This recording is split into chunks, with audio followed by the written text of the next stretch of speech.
Story: The Haunted Night. In the darkest corner of the gloomy cemetery, a flickering light flashed and then faded, leaving only a single gleam.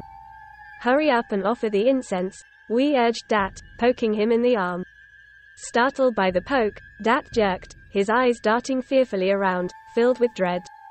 "You coward. It's just you left. Focus," we chided. The four of them formed a circle around the jar mixing rice and salt, with an incense stick stuck on top. We started, blurting out the most vulgar incantation ever heard. Next was Hung, Bao, and finally Dat, whose lips trembled, unable to form the words, his throat choked up like a dog with a bone. "Damn it," we cursed again, followed by a strong blow to Dat's head. Dat didn't react, but instinctively, he uttered a curse he had never spoken before. "You should have said it earlier to avoid getting beaten up," we chuckled, raising his hand to pat Dat's back forcefully, but as his hand rose, it slowly dropped down, gently stroking Dat's back, satisfied. The two sitting beside them smirked, joining Hung in mocking Dat. Indeed, why was Dat so timid, allowing himself to be bullied by them day after day, even being dragged here in the dead of night to play this terrifying ghost game? Hung turned around, tilting his head to look at the jar lying still on the ground. The incense burnt halfway due to the wind blowing it, leaving it charred. Looking at the jar, Bao grumbled, "Damn it, when will it rise? I'm freezing sitting here about to die." Seeing this, Hung chimed in, "You think only you're cold? My dad's cold too. You guys don't curse the ghost." Sitting there cursing each other, we growled. Suddenly, the wind howled louder. Apart from the loud and soft voices of the four, the cemetery suddenly echoed with the sound of a cat meowing. The meowing echoed in the night like the cries of a wailing child. From afar, two bright eyes stood out amidst the darkness. As the black cat approached from afar, the four fell silent, even the boldest among them, Hung, now trembling. Something shot into Bao's hand, and he quickly withdrew it, turning to look.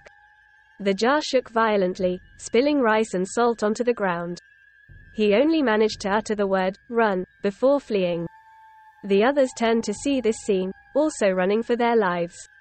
In an instant, they disappeared from sight. In a flash, facing the gloomy cemetery, only Dat remained, his legs trembling, unable to stand steadily, saying he'd run but practically crawling on the ground.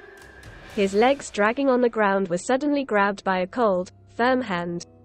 Dat stared wide-eyed at the pale, bloodied face leaning down to him. Suddenly, she laughed like a madwoman. We ran for quite a distance, feeling safe and sound, before finally heaved a sigh of relief. Peering out, looking back at the path he had just run, he saw a figure walking towards him, and he started to run again, but upon second thought, that figure looked very familiar. Turning back, we walked towards the figure in front of him. "You, trying to scare me." As he spoke, he patted Dat's head, then suddenly realized, Dat was very strange. A chill ran down Wee's spine, a sense of impending doom, his mouth faltering. You. Dat's eyes turned menacingly red in an instant, too fast for Hung to react, and he grabbed Hung's neck, his mouth curling up, a satisfied grin. "Do you think they might have been harmed?" Hung said, his eyes turning towards the gloomy cemetery. "Is that possible?" Bao asked again, panic in his eyes. "Should we go back?" Before Bao could finish his sentence, Hung slapped him hard on the back of his head. "Are you crazy? Going back is like looking for death." Just as they were talking, a black figure was slowly approaching, slowly, calmly.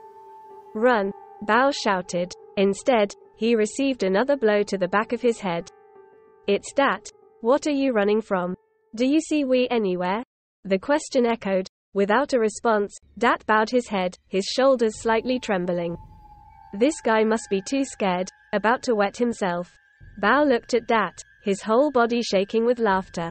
Before the laughter died down, Dat suddenly raised his head, swiftly grabbing both of their necks, a strength he had never had before.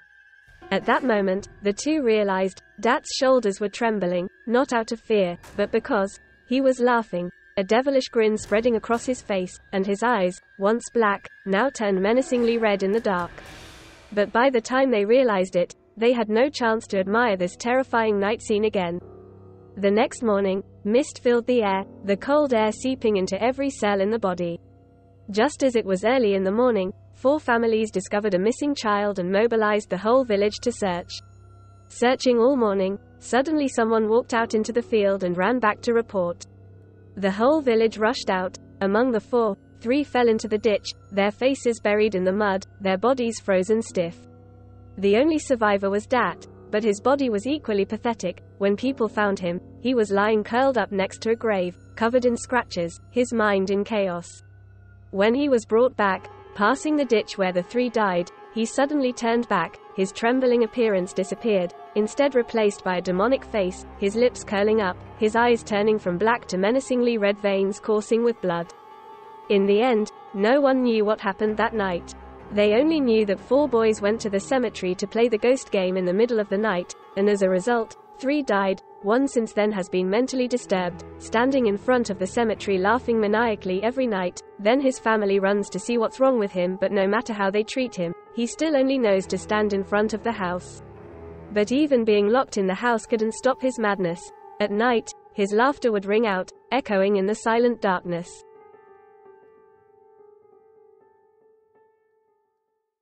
Hopefully the content has brought you interesting and meaningful moments. Don't forget to like, share and subscribe to the Ghost Stories YouTube channel to follow the channel's next videos. See you in the next video. Have a good day.